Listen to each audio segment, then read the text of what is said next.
중세 3기 11세기부터 13세기는 중세의 절정으로 불립니다.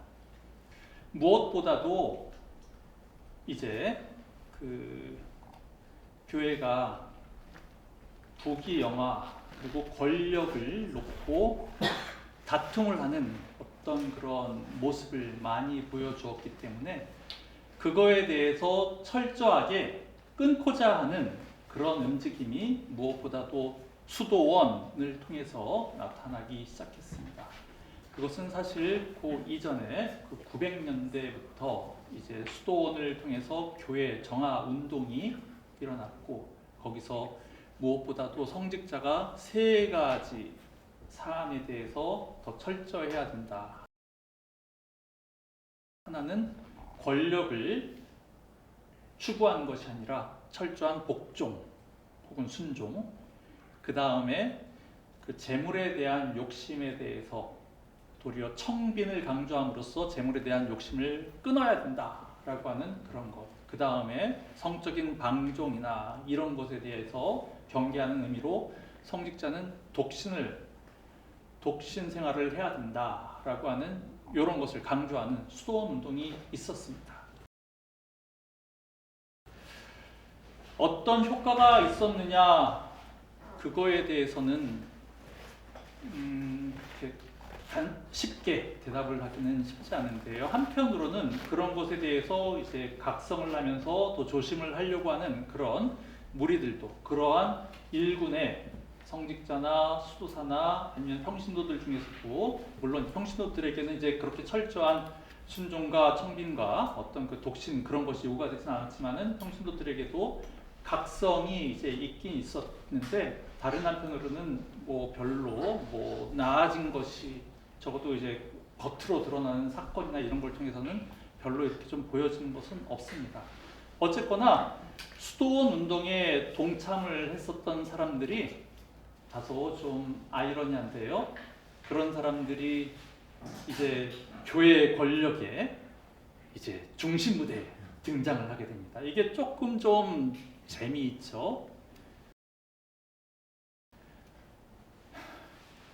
조금 이것도 좀 정치적인 가서 좀 민감하지만, 사회개혁을 외치는 그런 사람들이 그 목소리를 높이니까 사람들이 저 사람 깨끗해 보인다라고 하면서 그 사람을 높이 축혀주면서 그 사람이 돈과 권력을 막 갖게 되는 그러한 모습이 이제 교회에서도 있게 됩니다.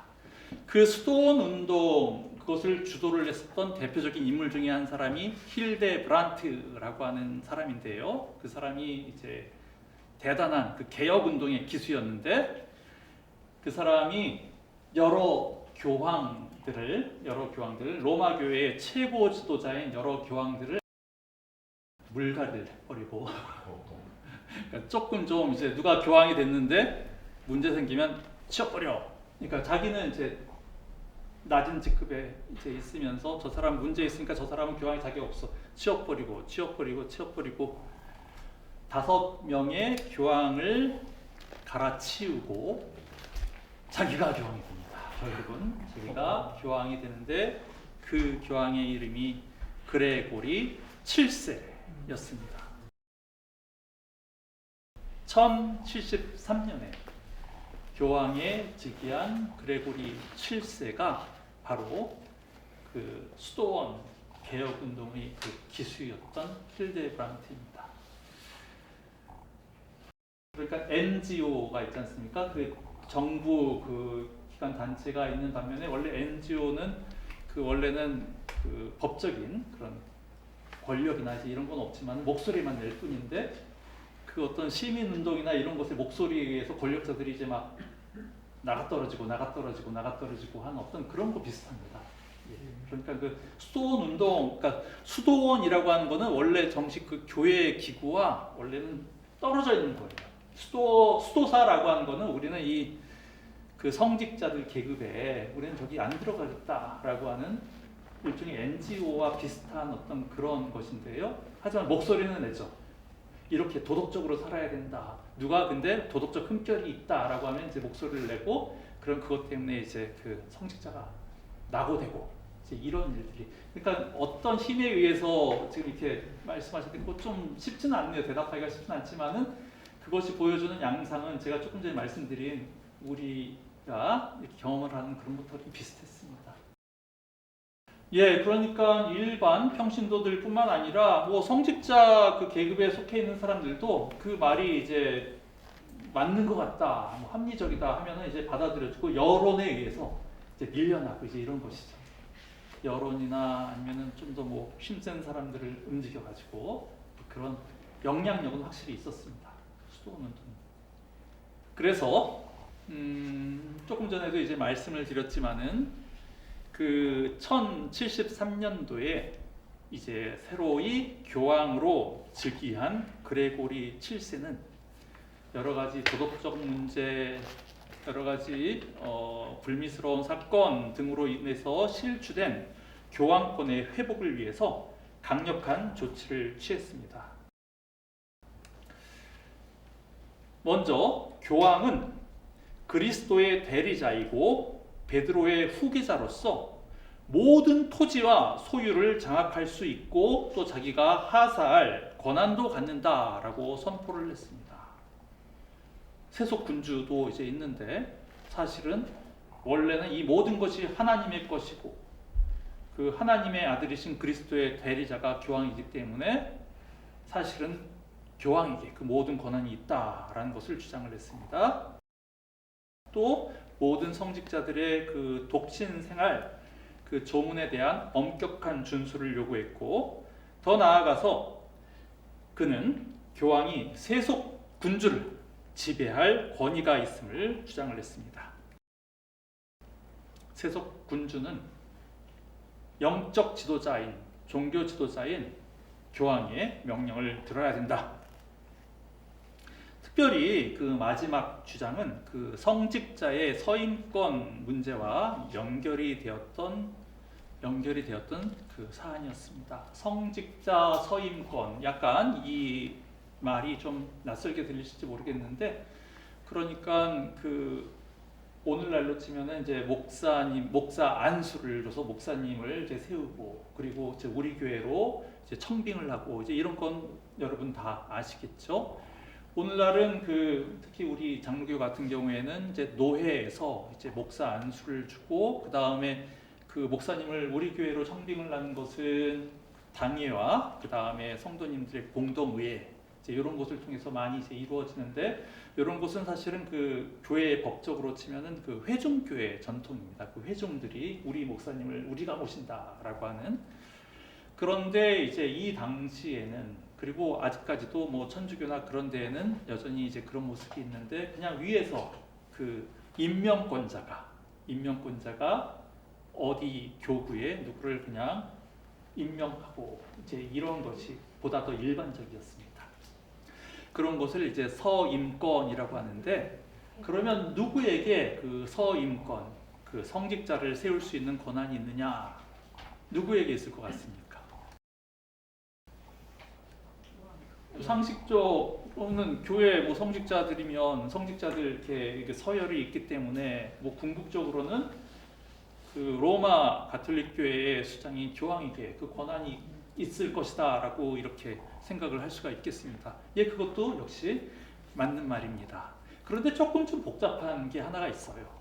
그러니까 그 예를 들어서 영국의 어느 지역에 그 성직자를 이제 새로이 이제 청빙을 하는 것은 이제 그 사람에게 그 일정한 영토를 이제 주는 것입니다. 성직자는 일종의 그 영토를 가진 작은 영주와 같은 그런 사람이었기 때문에, 그러면 영국의 어느 도시를 누구에게 맡긴다라는 것은, 그러면은 그 영국의 국왕, 그 세속 권력자가 내가 내 땅을 주는 거다, 이제 이렇게 생각을 할 수도 있겠죠.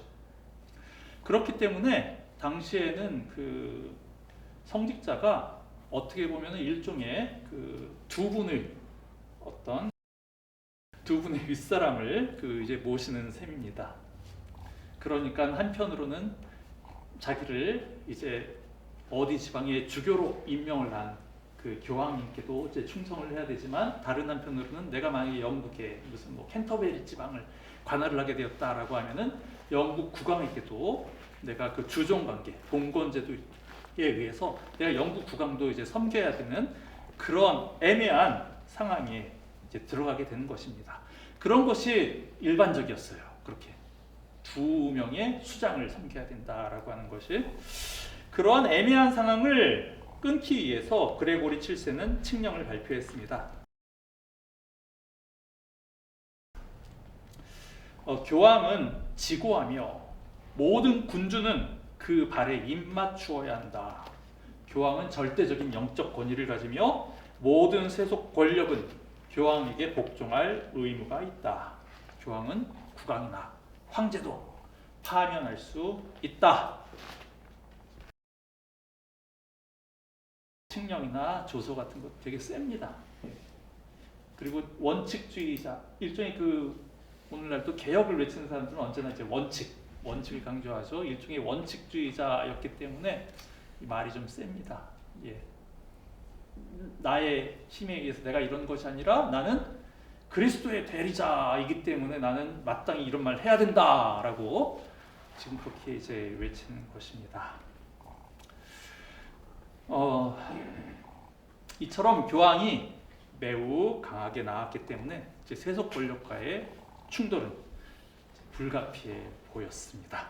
그리고 그것을 보여주는 대표적인 사건이 1076년에 있었던 카노사의 굴욕입니다.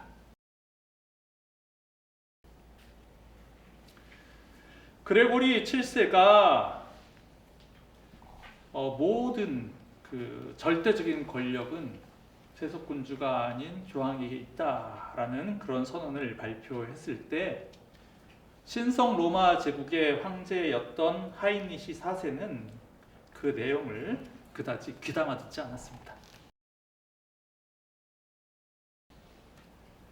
아니, 내 땅의 한 지역을 관할할 성직자를 새로 이제 임명을 한다는 것은 그거는 이제 내 땅을 내가 하사하는 것인데 그것을 내가 원하는 사람한테 주는 것을 누가 간섭을 할 수 있냐는 말이 있겠는가라고 이렇게 생각을 했습니다. 그래서 하이니시 4세 황제는 그 그레고리 7세의 그 정책을 그냥 들은 척 하지도 않고 자기 마음대로 이제 성직자를 새로 이제 임명을 하는데 그냥 맨입에 임명을 하는 게 아니라 돈을 받고 성직자를 임명을 이제 해줬습니다. 그러자 로마에서 특사가 파견이 되어서 교황의 경고를 전했습니다. 그런데 역시 하이니시 4세 황제는 그 경고를 들은 척하지도 않고 그 교황도 뭐 계속 몇 년마다 이렇게 막 바뀌었기 때문에 그 교황을 반대하는 그런 이제 세력들도 있었단 말입니다. 그 교황 반대파하고 결탁을 해가지고 1076년에 보름수 회의라는 데서 우리 저 교황을 바꿔치기 하자라는 것을 이제 모의를 했습니다. 그 소식이 알려지자 교황은 즉시로 로마에서 회의를 소집을 해서 저 못된 하이니시 황제를 파문하고 동시에 그를 황제 자리에서 폐위할 것을 선언했습니다. 지금 파문이라는 말씀을 드렸고 폐위라는 말씀을 드렸는데 이제 파문이라고 하는 것은 이제 출교입니다. 그러니까 교회 밖으로 내쫓는다라는 것인데 이 당시에 그 유럽 사회는 이제 기독교 사회였기 때문에 그 교회 밖으로 내쫓긴다라는 것은 그냥 죽으라는 겁니다. 그 어떻게 보면 그 법의 보호를 박탈한다라는 것과 마찬가지인데요. 교회 밖으로 내쫓기면은 인간다운 생활을 이제 할 수가 없었습니다. 그래서 파문이라고 하는 것은 사형 선고입니다. 사형 선고. 그리고 그 황제의 자리에서도 폐위. 그런데 당시의 그 정세 이처럼 그 황제 편하고 그 다음에 교황 편이 서로가 서로를 내가 너를 끌어내리겠다라고 하면서 그냥 정면 충돌을 하는 그런 양상이었는데 당시 정세는 그 젊은 황제에 대한 그 아직까지도 저 사람이 어떤지 모른다라고 하는 그런 불신감이 좀 있었기 때문에 황제 편을 들어주는 사람들이 별로 없었습니다.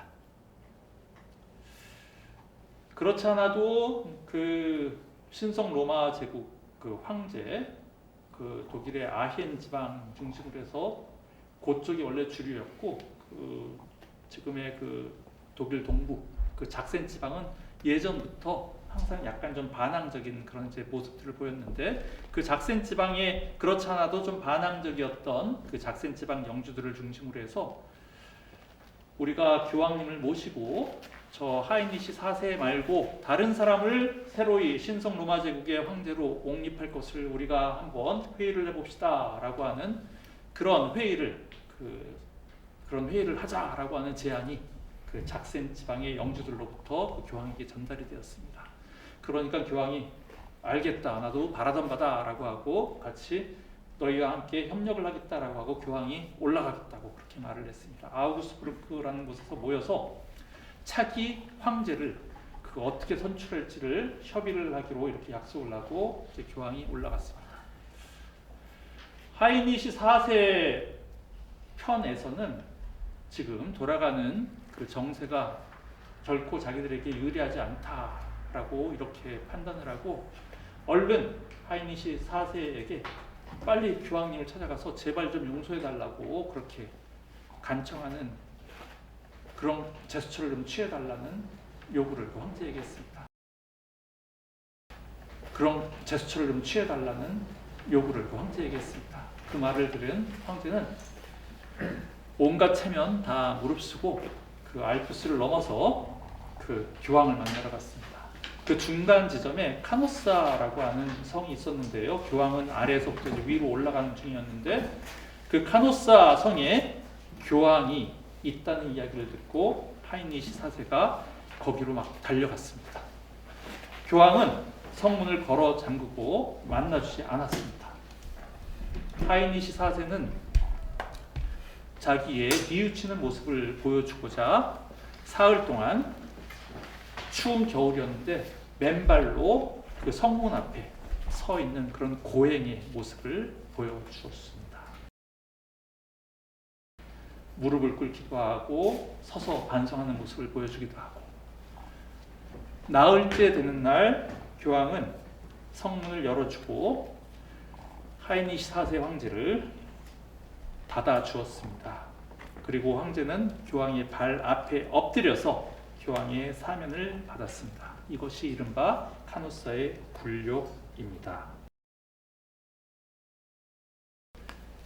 그냥 황제라고 하는 것은 한 나라의 국왕을 훨씬 넘어서는 그 권위를 갖고 있는 어마어마한 지위에 있는 사람인데, 그런 황제가 맨발로 교황을 찾아가 그 사죄를 구하고 발 앞에 엎드리고 했다는 그런 모습을 보였다는 것은 굉장히 좀 굴욕적인 모습으로 이제 볼 수가 있습니다. 하지만 거기서 끝나지 않았습니다. 하이니시 4세는 상당히 정치적인 머리, 센스, 그런 것이 영리한 면이 좀 있었던 사람인 것 같습니다. 일단은 교황으로부터 사면을 받고 나서 다시 그 아헨의 궁정으로 귀환을 한 후에 하이니시 4세는 일단은 힘을 좀 비축을 하고 집중을 해서 먼저 그의 정적들을, 저 작센 지방 영주들이나 자기 주변에 있는 다른 정적들을 무찌르고 이제 보복을 가했습니다. 그러니까 교황은 다시 로마로 돌아가서 하이니시 4세를 다시 파문을 했습니다. 4년 후에 1080년도에. 그런데 이 두 번째 파문에 대해서는 별로 그 여론에 혹은 이 두 번째 파문에 대해서는 그 독일 국민들의 그 지지가 황제에게로 쏠리고 그 황제의 그 파면에 대해 국민들은 요동치 않았습니다. 그러니까 드디어 이제 찬스는 왔다 생각한 하이니시 4세는 도리어 그레고리 교황을 폐위하고 그 대신에 자기의 마음에 드는 다른 사람을 차기 교황으로 임명했습니다. 그리고 군대를 보내서 로마로 보내서 그레고리 7세 교황을 체포하라고 했습니다. 그레고리 7세 교황은 로마를 빠져나가서 이탈리아 남부 살레르노라는 곳으로 피신을 했지만은 그 건강 문제로 얼마 안 가서 죽게 됩니다. 카노사의 굴욕 사건은 이것처럼 제가 말씀드렸지만 한편으로는 그 교황이 황제의 코를 납작하게 만들고 교황의 권위를 드높인 그런 걸로 이제 볼 수 있고, 또 다른 한편으로는 이번엔 황제가 세속 권력이 이제 교황을 다시 몰아낸 이제 그런 걸로 어떻게 보면 무승부라고 볼 수도 있는데요. 이 당시에 그 교황과 가톨릭 교회의 막강한 영향력을 보여주는 또 다른 아주 유명한 사례 하나는 십자군 전쟁이었습니다. 이것은 11세기 말부터 13세기 말까지 거의 200년 동안 계속이 되었던 사건이었는데, 초기에 강렬한 신앙적 열정에서 비롯되었을지 몰라도 점점 혼란과 환멸만 남겨서 결국은 이 십자군 전쟁이 마쳐질 즈음에는 교황권이 하늘까지 치솟았던 교황의 그 권위와 권력이 땅에 떨어지는 그런 계기가 되고 맙니다. 십자군 운동 혹은 십자군 전쟁에 대해서 잠시 말씀을 드리도록 하겠습니다. 십자군 운동이 일어난 계기는 이슬람 세력의 군사적 위협 때문이었습니다.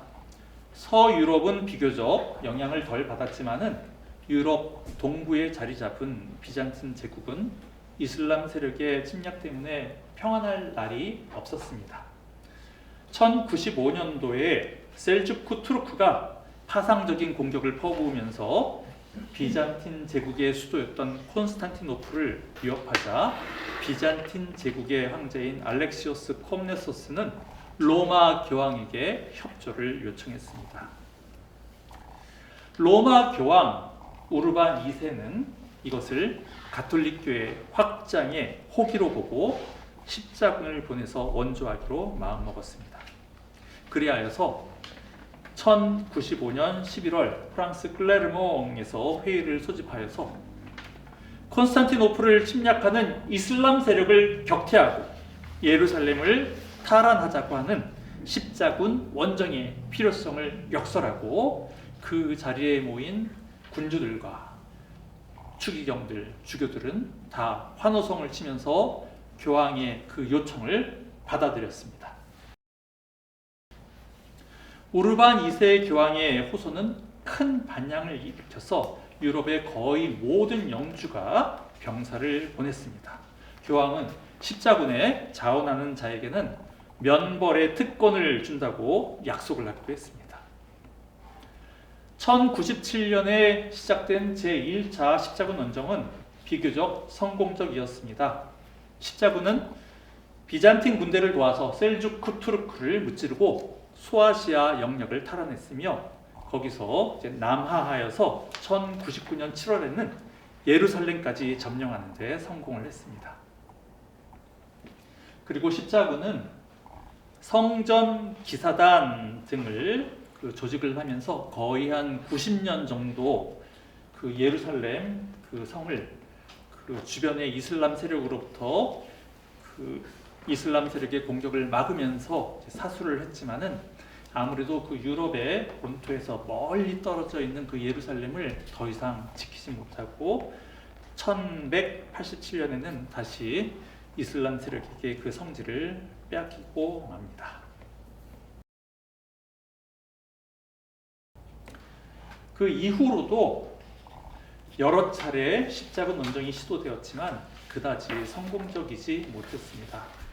교황이 종교적 권위와 그 열정을 불태우면서 십자군을 소집했지만 그 군대의 지휘권은 각 나라 영주와 국왕에게 있었기 때문에 일사불란한 작전 수행이 어려웠습니다. 전문적인 그 기사들도 있었지만은 그냥 오합지졸 같은, 그냥 유럽에서 당장 뭐 먹고 사는 것이 어려워서 그럴 바에 차라리 십자군에 내가 가는 것이 나한테 먹고 사는데 낫겠다라고 생각을 해서 자원을 한 그런 군인들이 많았던 반면에 이슬람 군대는 잘 훈련된 병사들이었고 이 전쟁이 벌어지는 그 지리적인 환경도 그 이슬람 군대에게는 홈그라운드였습니다. 전쟁을 잘 수행을 하기 위해서는 명분이 참 중요하죠. 요즘 그 러시아 우크라이나 전쟁과 관련하여서도 종종 이제 그런 이야기 하죠. 명분 없는 전쟁, 뭐 이제 이런 말 많이 하는데 명분이 중요합니다.